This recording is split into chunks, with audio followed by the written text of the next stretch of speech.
Assalamualaikum warahmatullahi wabarakatuh. Alhamdulillahi rabbil alamin. Assalatu wassalamu ala asrafil anbiya'i wal mursalin Sayyidina wa maulana Muhammadin. Ashhadu an la ilaha illallahul malikul haqqul mubin wa ashhadu anna Muhammadan abduhu wa rasuluhu sadiqul wa'dal amin. Allahumma salli wa sallim wa barik wa karim azanil nabil karim ihdinil lazi min jamalika wa innal lazi bin jalalika wa innahu bin kitabika wa tahirin wal mujahidina amma ba'du ibadullah wa ittaqullah. Bersyukur kita kepada Allah dengan mengucapkan alhamdulillahi rabbil alamin atas segala karunia limpahan rahmah dan hidayahnya, serta dengan izinnya juga kita dapat menjalankan amanahnya, beramal dan beribadah. Bersalam kita tidak akan pernah kita lupakan. Marilah sama-sama kita sampaikan kepada junjungan kita, Nabi Allah, Nabiul Akhirul Zaman, Rasulullah Muhammad sallallahu alaihi wasallam. Atasnya kalimahnya kita kalamkan dengan membaca Allahumma sholli ala Sayyidina Muhammad wa ala alihi Sayyidina Muhammad. Alhamdulillah, para hadirin, para pemirsa, kaum muslimin dan muslimat dimanapun berada seiman, para sejawatan, para hamba Allah yang dimuliakan Allah rahimakumullah. InsyaAllah bertemu lagi dengan saya, Guru Mursyid Syekh Nur Muhammad Buya Irwan Maulana Al-Khalidi, Sumatera Barat, dalam rangka meningkatkan iman dan takwa kita kepada Allah. Tentunya tidak lepas daripada belajar. Tidaklah dikatakan seseorang itu mengalami kebenaran di jalan Allah apabila dia tidak melaksanakan belajar, riyadhah dan mujahadah.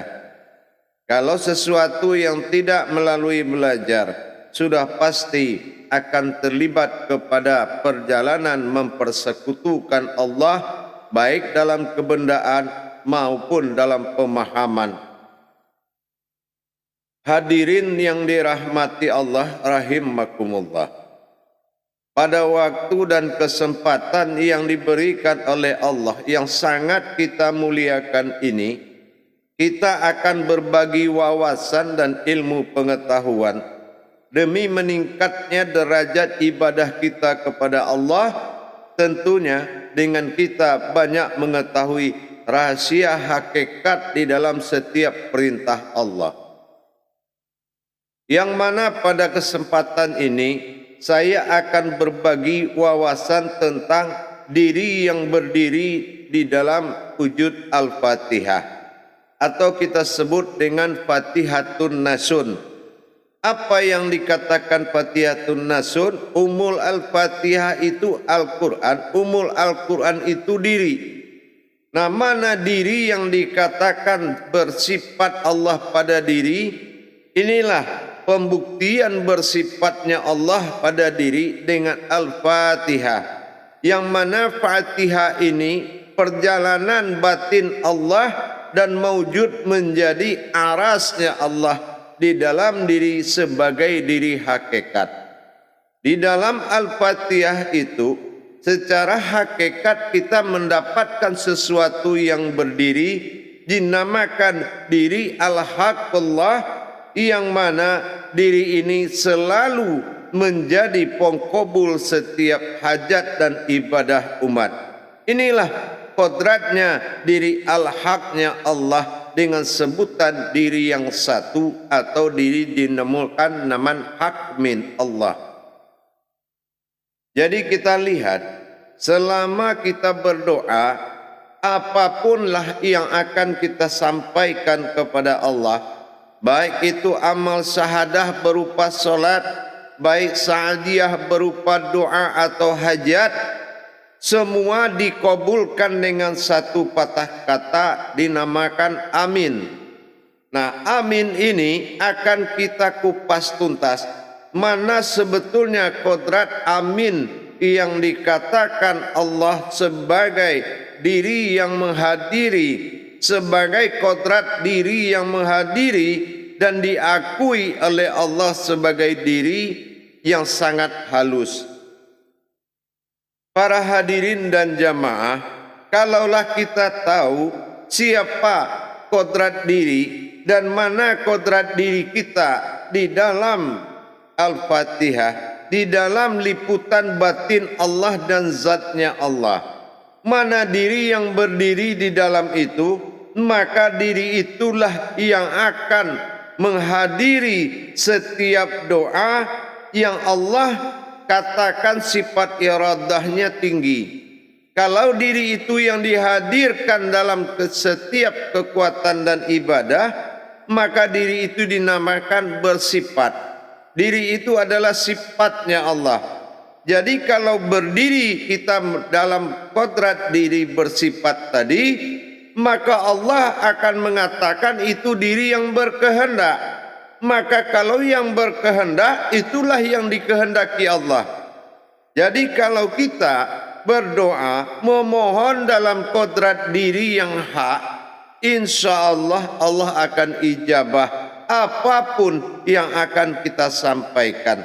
Cukup dengan menghadirkan dirinya.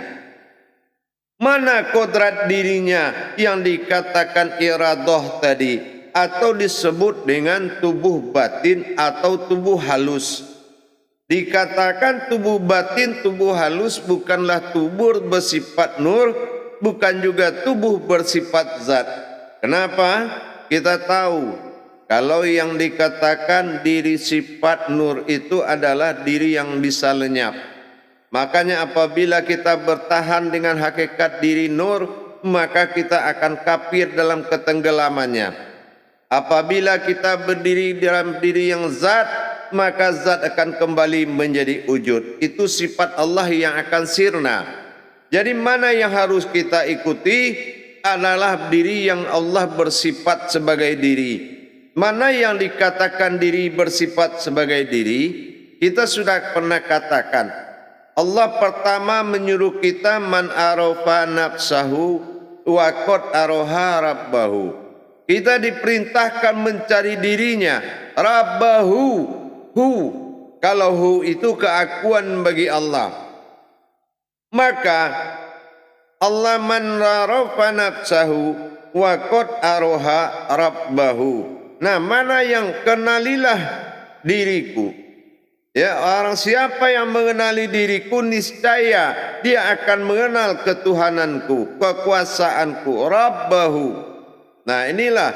Jadi kalau kita mana diri yang bisa dikatakan al-haqullah, seperti kita telah pelajari bersifat Allah pada sifatnya, berarti sama basar kalam hayat kodrat iradat ilmu, dan dikumpulkanlah maujudun illallah.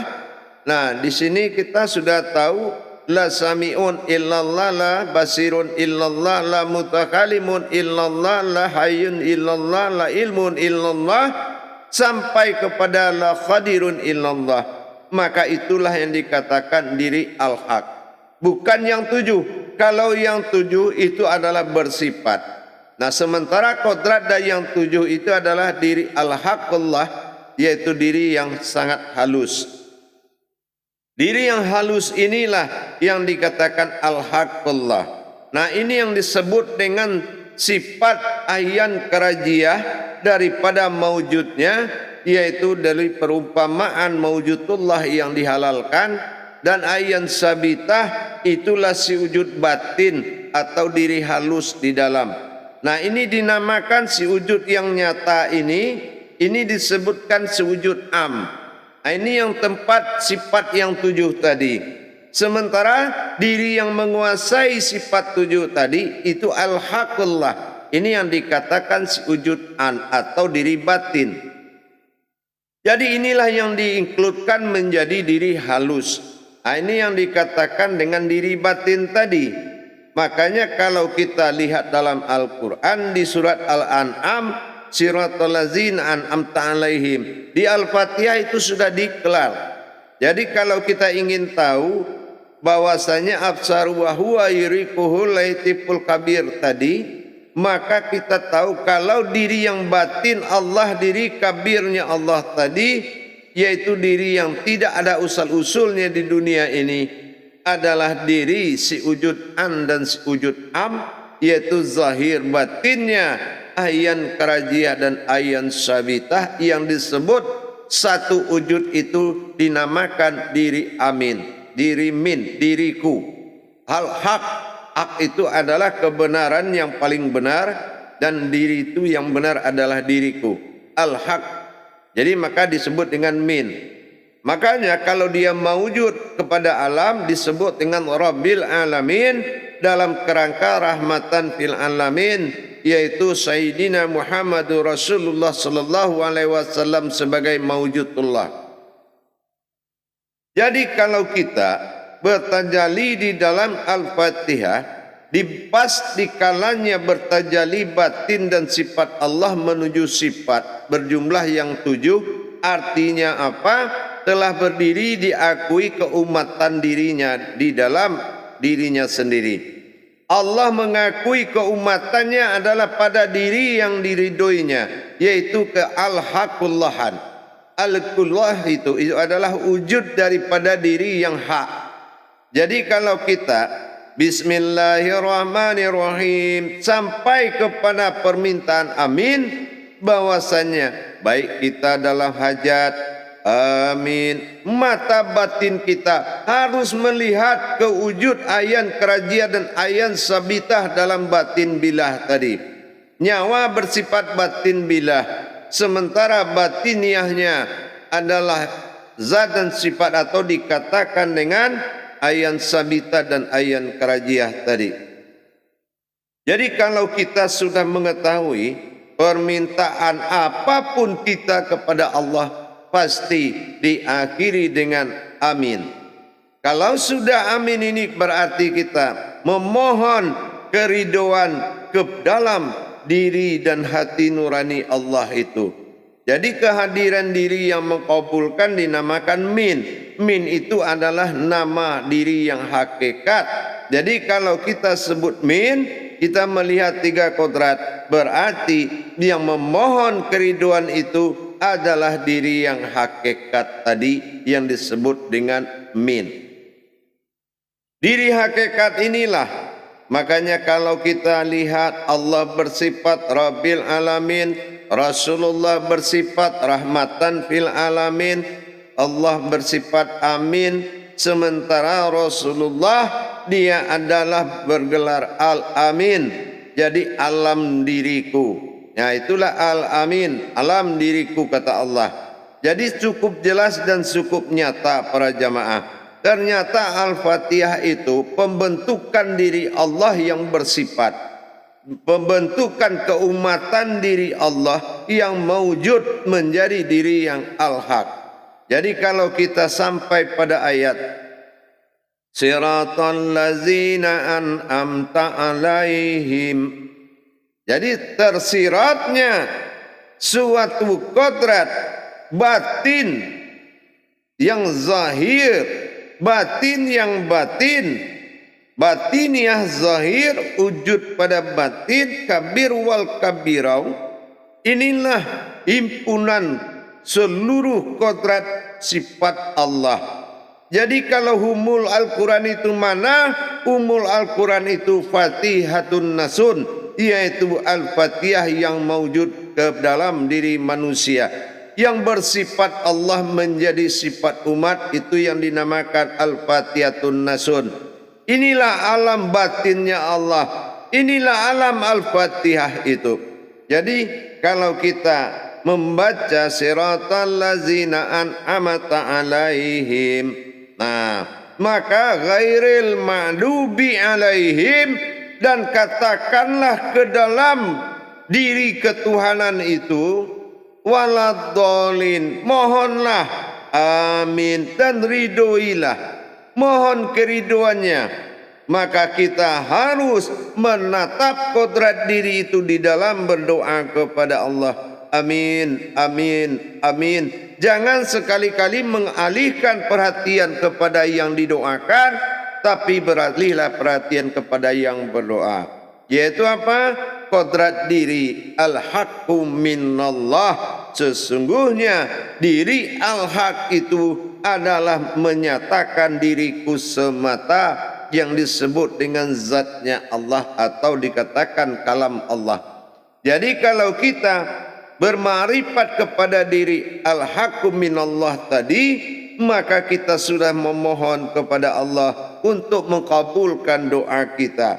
Apapun yang kita minta, sandaran pandangan doa untuk mengkabulkan adalah na'an'amta alaihim.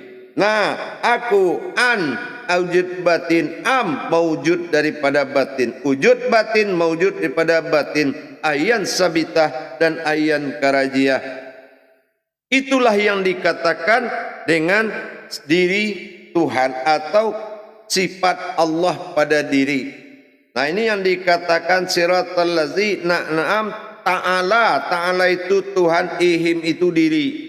Jadi inilah kau menghadirkan kodrat diri Allah di dalam Al-Fatihah untuk mengkabulkan doa hanya satu napas. Berdoa kepada Allah itu hanya dengan satu napas. Tentunya dengan merifat yang bagus, tentunya dengan munajat yang bagus. Amin. Diawali dengan huruf alif, diakhiri dengan nun, disebut an. Nah, inilah permintaan kita kepada si wujud an, yaitu batin Allah yang dinamakan ayan sabitah tadi. Amin, amin.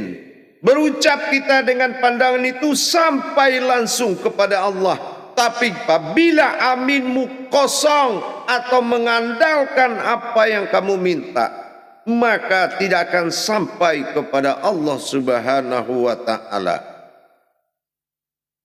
Para hadirin dan jamaah rahimakumullah. Jadi kalau kita sudah tahu bertajalinya zat dan batin Allah dalam wujud an dan wujud am, itulah Al-Fatihah. Bismillahirrahmanirrahim. Sesungguhnya bertajalinya aku kepada kodrat zahir dan batinku. Alhamdulillahirabbil alamin. Sesungguhnya diriku akan meliputi dua kodrat tersebut, zahir dan batin. Alhamdulillahirabbil alamin. Ar-Rahmanir-Rahim, Maliki Yaumiddin. Ar-Rahman, Ar-Rahim. Sesungguhnya mawujudnya adalah diri aku sendiri. Ar-Rahmanir-Rahim. Ar-Rahman itu yang Manir-Rahim, yang mawujud adalah diri rahimku.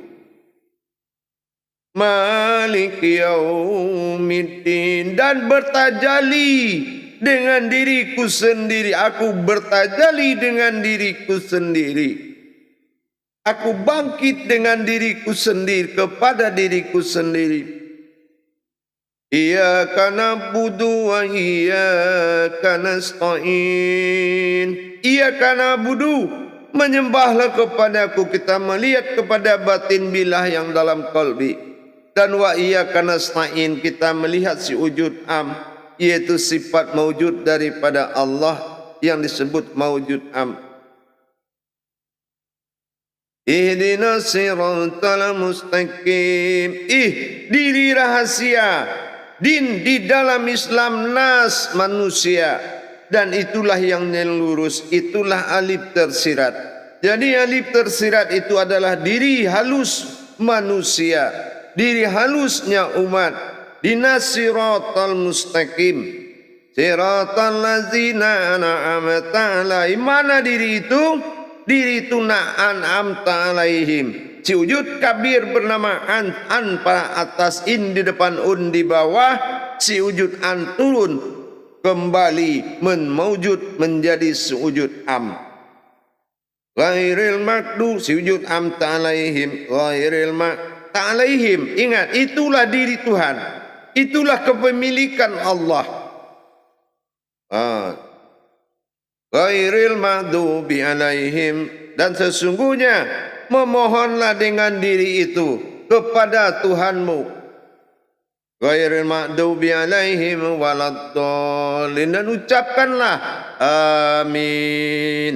Jadi hakikat Fatihatun Nasun secara hakikat, makanya dia menyamakan suatu tajalli Allah dalam pembentukan diri umatnya. Wujud an dan si wujud am, layaknya diri itu dinamakan diri kabir.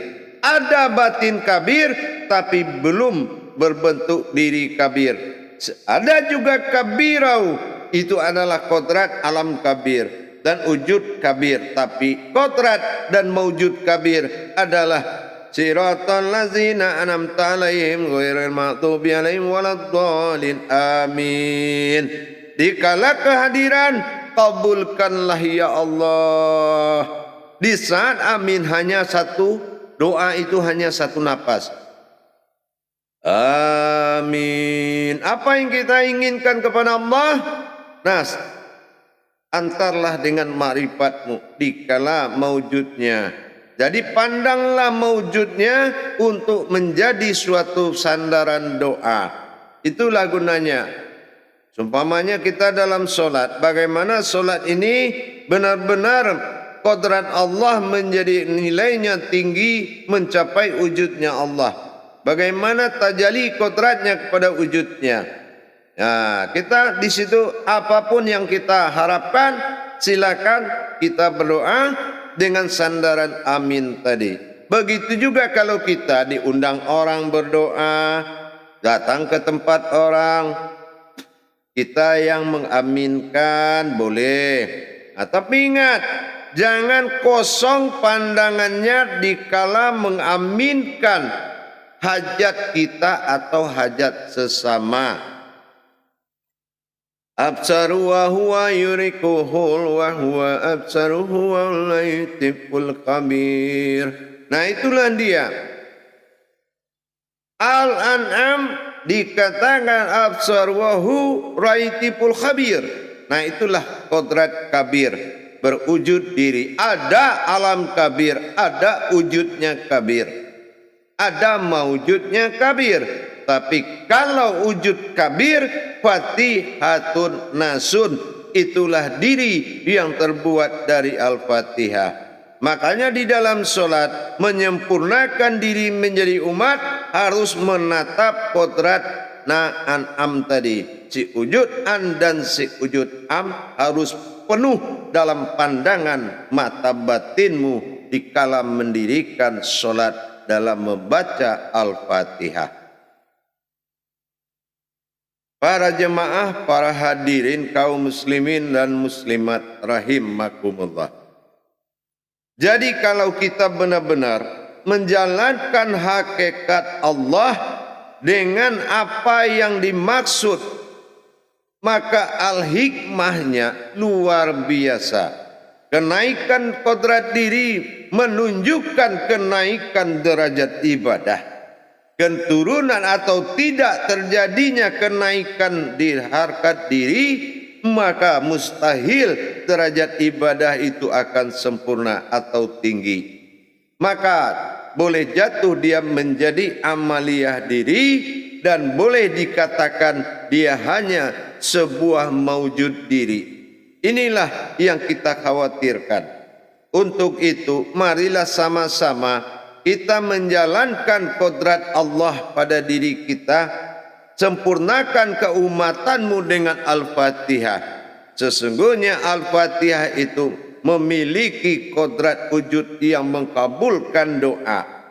Jadi kalau kita tidak tahu di belakang ayat amin itu harus ada sandaran pandangan, maka sia-sialah amin kita.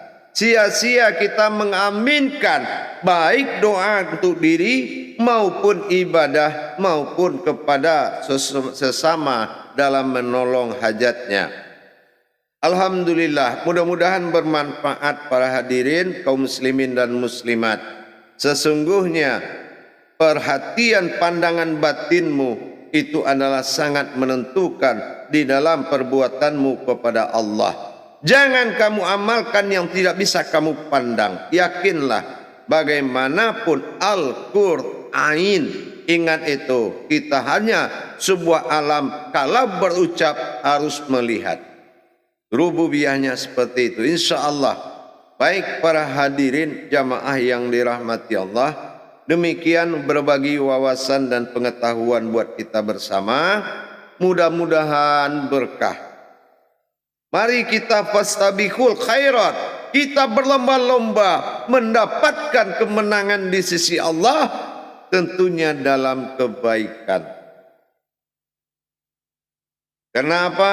Surat Thaha ayat 14 sangat menekankan pengenalan diri kepada Allah, sangat menekankan kebenaran menyembah Allah, sangat menekankan keberadaan Allah menjadi Tuhan dalam diri, dan sangat menekankan bagaimana mendirikan kodratnya menyembah kepadanya lagi. Terakhir sangat menekankan bagaimana mengingatnya setelah beribadah dan bagaimana mengingatnya di dalam ibadah. Insya Allah namanya kita bermujahadah, berjuang. Insya Allah mudah-mudahan berbagi wawasan dan ilmu ini berkah kehidupan dunia dan akhirat kita. Kenapa? Kita harus meningkatkan derajat rohani kita. Karena tolak ukur dunia ini adalah rohani. Apabila rohanimu tidak berderajat, dunia tidak akan melayanimu. Laksana Al-Maidah, dia sebuah hidangan. Apakah dia hidangkan? Orang yang telah berderajat, orang yang memiliki derajat Allah pada dirinya, maka alam akan melayani dan menghidangkan, karena dia adalah berangkasnya Allah, tempat Allah menyimpan rahasianya. Insya Allah mudah-mudahan berkah buat kita semuanya. Bagi yang ingin beribadah, laksanakan, saya barokahkan. Insya Allah mudah-mudahan berkahlah. Barakallahu ya Karim, ya Rahman, ya Rahim. Insya Allah mabrul wa minal amin. Akhirul kalam wa billahi taufiq wal hidayah. Wassalamualaikum warahmatullahi wabarakatuh.